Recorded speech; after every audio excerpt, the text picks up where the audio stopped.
back to my channel where we discuss GRE essay questions instead of how to write an answer, because many channels do that, and this is the point where many students are left hanging and what to write. Now in the last video we discussed how to write a GRE argument essay. Now this time we are going to head on to a GRE issue essay. Now for this essay, this is an essay that is available on the ETS site, which can be said as government funding of cities. You can find it easily. So without any delay, let's start it. So this is the question. For this question I got a human score of 6. So if you want to see how this essay was written, you can go to the blog link that I have given in the description. So now let's start reading and analyzing this question. Now whenever you read an issue question or an issue question in general, I'll have to admit one fact that finding out points from an issue essay is comparatively difficult as compared to that of the argument essay, because most of the points are easily given in an argument essay. You just have to see through it, scan through it, just find out points and start writing. But in case of an issue essay, you have to basically read the question that is given and then think and come up with points. You have that freedom, but that becomes sometimes difficult for students. So what I'll do here now is that I'll just mention some points that I used when writing the essay, and I'll just give some tips about how to go through the question as well. So let's start reading. Now even if you read an issue essay, as I said for argument as well, always start from the bottom point where the actual question lies. Now it said that write a response in which you discuss the extent to which you agree or disagree. Okay, that's fine. Because what will happen if you don't read this bottom line, then you will actually end up reading the thing 2 times, because you won't have created that mindset that is necessary for reading the question. So we have to just in the essay we have to just mention that do we agree or disagree.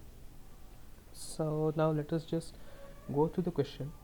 So it is given: claim governments must ensure that their major cities receive the financial support they need in order to thrive, and the reason, according to them, not according to us, according to them, is that it is primarily in cities that a nation's cultural traditions are preserved. Okay, fine. Now it's not necessary that what they give is true. You can disagree with it because they have mentioned in the question. So now the stand that I took was that it's okay that the city should be funded, but it's not necessary that as cultural traditions are maintained in cities, that must be the only reason. So now let's see the points that I wrote. So these were some points, as I mentioned. Let's start going through them and how can we elaborate on them.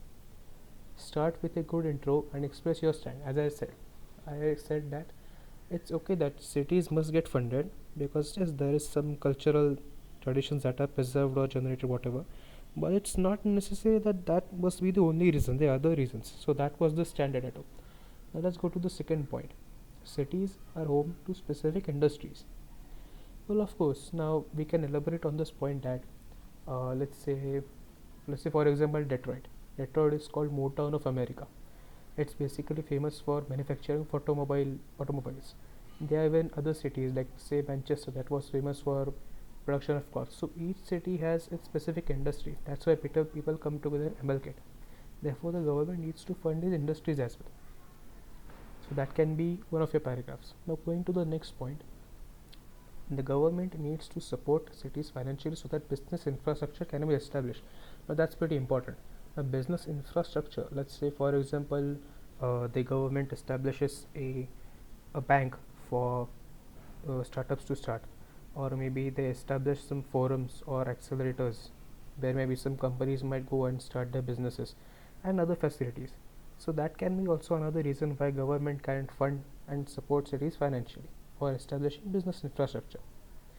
Now the next point that we can write is the government needs to financially support cities for constructing other facilities like transportation and also help them in times of distress. Now actually you can form 2 paragraphs out of it. One for transportation, like say when your cities start growing up, you need to construct more roads, you need to construct maybe metros, airports, whatever. So that is another financial expenditure for the government. And also in times of distress, like for example there was a natural calamity, or maybe there is an earthquake, or maybe there was a flooding. Now what happens is that cities get destroyed or disturbed due to whole thing. They need rehabilitation, they need camps to be set up. Again, another financial burden for the government. So now going to the next point, we will end it with the conclusion. Now what was the stand? Now here what you have to do is you have to just iterate the stand you took above.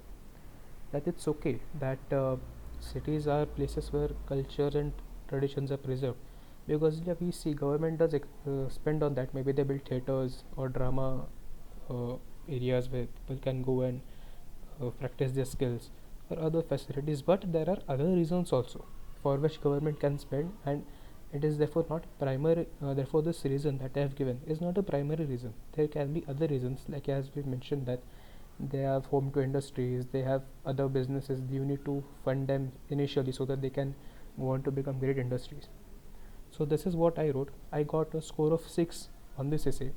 If you want to see how I wrote the essay, please go to the blog that I've mentioned in the description. And also, if you have any feedback, any improvements that I can make, please do mention in the comments box. Let's meet you in the next video. Thank you and goodbye.